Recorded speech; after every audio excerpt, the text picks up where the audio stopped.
নমস্কার, আমি এসে গেছি 9 সেপ্টেম্বর 2025 মঙ্গলবারের ট্যারো কার্ডের রিডিংস নিয়ে। আচ্ছা, প্রথম যে কার্ডটা আছে যেটা হলো নাকি আপনাদের জেনারেল গাইডেন্স কার্ড, সেটা হলো দ্য টাওয়ার। আচ্ছা, এই কার্ডটার মানে একটাই, মানে এই কার্ডটা একটুখানি নেগেটিভ কার্ড আছে। এই দিনটাতে আপনি যা কিছু ভেবেছিলেন বা যা কিছু গড়েছিলেন আপনি দেখবেন সব নষ্ট হয়ে যাচ্ছে। আপনি যেগুলো করছেন সেগুলো হচ্ছে না, মানে একটা মানে ভাঙচুরের দিনটা আর কি।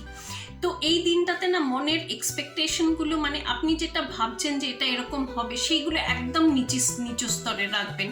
মানে একদম কিছু ভালো কিছু, ভীষণ ভালো কিছু, অনেক উঁচু কিছু ভাববেনই না। সব কিছু মানে একদম নিচু স্তরে রাখবেন, কোনো এক্সপেকটেশনই রাখবেন না যেটা হতে পারে, কোনো উইশ নয়, কিছু নয়। এই একটা দিনের জন্য নিজেকে খুব বেঁধে রাখবেন, ঈশ্বরের প্রতি ভরসা রাখবেন, ইউনিভার্সের প্রতি ভরসা রাখবেন, একটা চেষ্টা করবেন পজিটিভিটি রাখতে, দিনটা কেটে যাবে। আচ্ছা, পরের কার্ডটা হলো আপনাদের ক্যারিয়ারের কার্ড, সেটা হলো দ্য চ্যারিয়েট।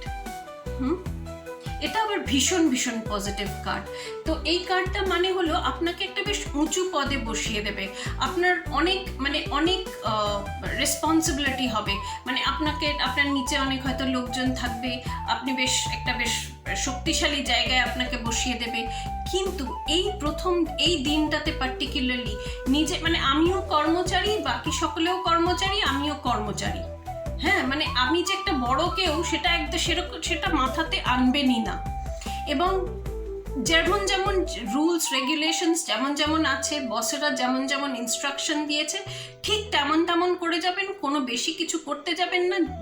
যে কাজটুকু দিয়েছে সেই কাজটুকুই করবেন। আর একদম কোনো যে আমি বড় বা কোনো আমার বেশ এতটা বাড়বাড়ন্তি হবে, একদম নয়। এই একটা দিনে মাথাটা একদম ঠান্ডা রাখবেন, ধৈর্য ধরে দিনটাকে কাটিয়ে দেবেন। আচ্ছা, পরের কার্ডটা হলো আপনাদের সম্পর্কের কার্ড, সেটা হলো দ্য এম্পারার মানেই হচ্ছে আবার ভীষণ ভালো কার্ড একটা। মানে আপনার সম্পর্কগুলি ভীষণ ম্যাচিওর করে গেছে, আপনাকে ভরসা দেওয়ার মতন শক্তিশালী সম্পর্ক হয়ে গেছে এবং আপনাকে প্রোটেকশন দেবে এবং সম্পর্কগুলোও প্রোটেক্টেড একদম। হ্যাঁ, তো যাই হোক, দিনটা একটু ধৈর্য ধরে অনেক মাথা ঠান্ডা রেখে দিনটাকে কাটাবেন। অনেক ব্লেসিংস রইল। আবার দেখা হবে পরের রিডিংয়ে।